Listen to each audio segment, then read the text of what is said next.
In this video, I'm going to show you how to add a table of contents slide in LibreOffice Impress step by step so you can give your presentation a clean, organized, and professional structure. This is really useful if you want your audience to know exactly what to expect before you begin, especially for longer presentations, school projects, business slides, or training decks. And if you find this tutorial helpful, make sure to hit the like button and subscribe for more simple software guides just like this. Alright, let's jump right in. First, open LibreOffice on your computer. If you already have a presentation started, you can open that file instead. If not, go to the left side under Create and click Impress Presentation to start a new slide deck. Once Impress opens, you'll see your presentation workspace where you can begin building your slides. Now that your presentation is open, the next step is to add a new slide near the beginning. You want this table of contents slide to appear early in the presentation, so it acts as a roadmap for everything that follows. You can insert a new slide using the slide controls or by right-clicking in the slide pane,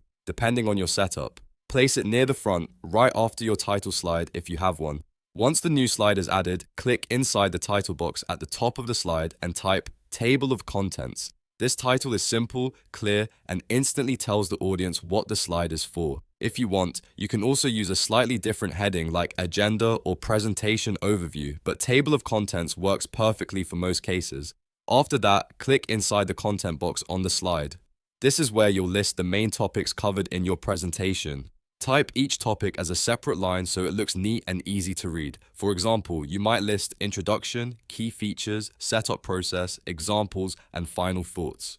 The idea is to give the viewers a quick summary of the sections or major points you'll cover. If your presentation has multiple chapters or sections, keep the wording short and descriptive. That helps your audience scan the slide quickly without feeling overwhelmed. A table of contents slide should be simple, not crowded, so instead of writing long sentences, use short topic names that match the structure of your presentation. You can also format the list to make it look more polished. For example, you can adjust the font size, change the text alignment, or use bullets if you want a more classic table of contents style. LibreOffice Impress gives you plenty of flexibility, so feel free to make the slide match the design of the rest of your deck. If your presentation already has a theme, try to keep the colors and fonts consistent.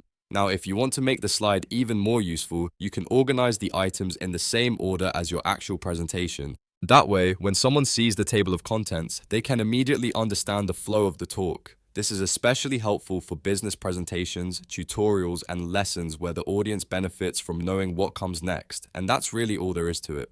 By adding a table of contents slide in the LibreOffice Impress, you create a better viewing experience, improve clarity, and make your presentation feel more structured from the very beginning. It's a small step, but it makes a big difference in how professional your slides look. If this tutorial helped you out, please hit the like button, subscribe to the channel, and turn on notifications so you never miss the next easy software guide. Thanks for watching, and I'll see you in the next one.